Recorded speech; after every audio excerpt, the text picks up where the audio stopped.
Philip Kindred Dick always knows the way in.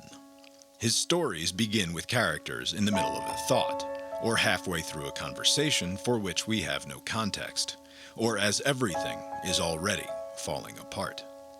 A PKD story doesn't prepare you for itself with prologue and introduction and preambulatory situational nonsense. There isn't any of this, in other words. He isn't going to dim the house lights down and back up a couple of times before gently going dark and raising the curtain.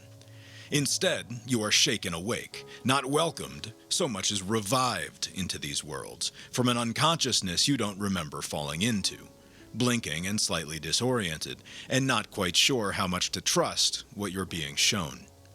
The initial unbalance, the sense of instability, is trying to tell you something.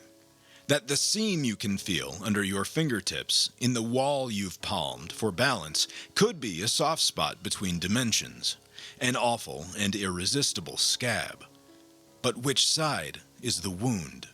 Is it healing something or furtively papering it over? Are his stories metaphors for our faulty perception of reality? Or is all of perception itself just a metaphor machine, restlessly working to make sense of a fundamentally incomprehensible world? Or, as PKD might have it, not a single world, but overlapping worlds in intermittent and often incoherent conversation with each other. And what are we to do with these inputs, these untrue things or truth adjacencies, besides spin them into the fictions necessary for understanding? Is the extent to which we accept the truth of these stories, the stories we've built from an erratic experience of a volatile world, in direct relation to how well or how poorly we see our surroundings?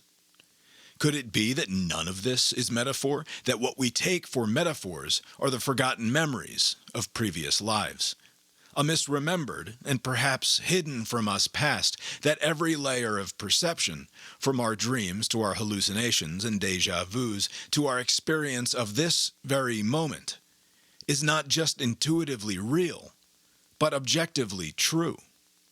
And if you suddenly believe yourself awakened to some new, apparently more real reality, the scales having fallen from your eyes, free from the constraints of rules you hadn't until just now realized were entirely breakable, how certain can you be that that's you that just woke up?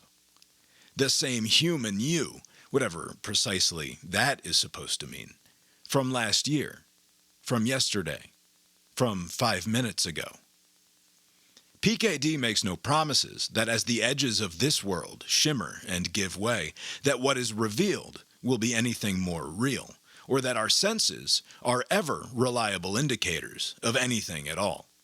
Just that it would be dishonest, somehow, to turn away from it. That the sensory inputs are compelling reason enough for him and for you to press on, to expound upon some unlikely, if not impossible, theory about previously unthinkable whys and what-ifs, to peel at that seam scab in the wall to see what might be on the other side.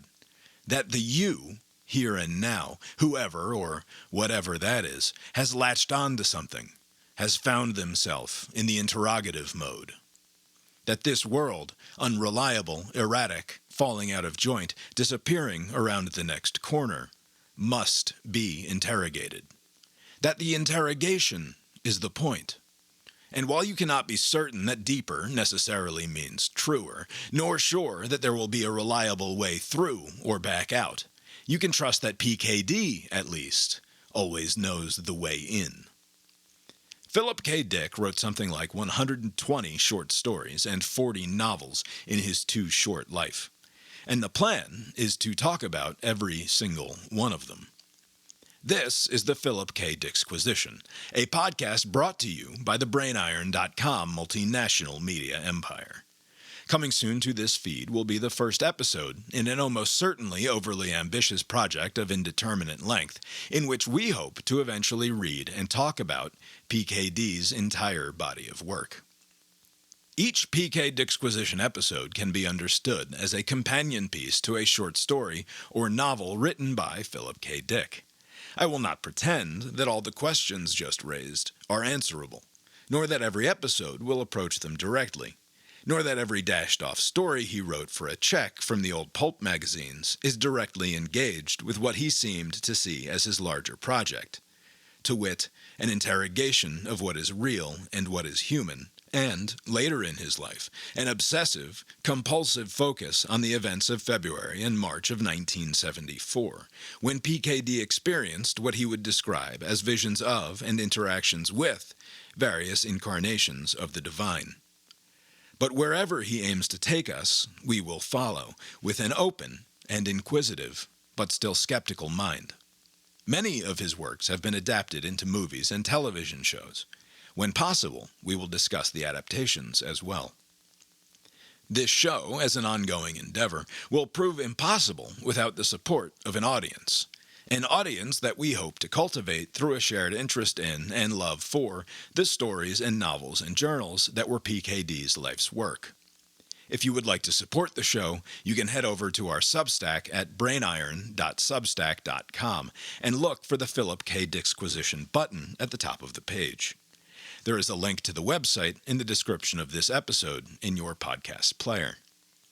Subscribers will have commenting privileges on the Substack posts for each episode, along with other perks to be determined later, as we figure out what, exactly, it is that we're doing here. As to what it is that we're doing here, for now, I invite you to read one of PKD's earliest known works, the short story Stability, written sometime around 1947, though not published until 40 years later, in 1987. The story is available in the Collected Stories of Philip K Dick, Volume 1, and fairly easily found for free on the internet if you just hunt around a bit. Read the story, subscribe to our feed on this and any other podcast delivery service, and we'll talk to you soon.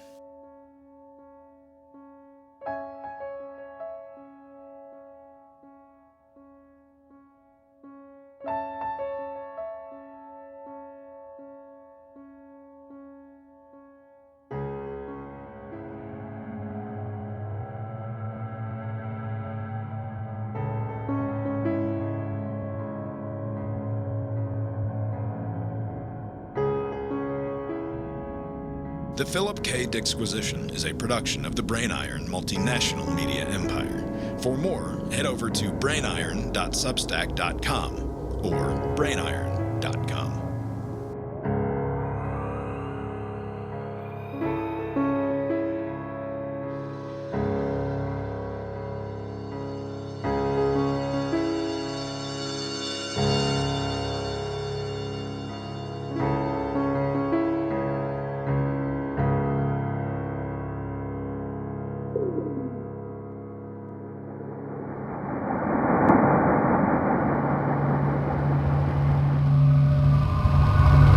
The proceeding was created with 100% human content.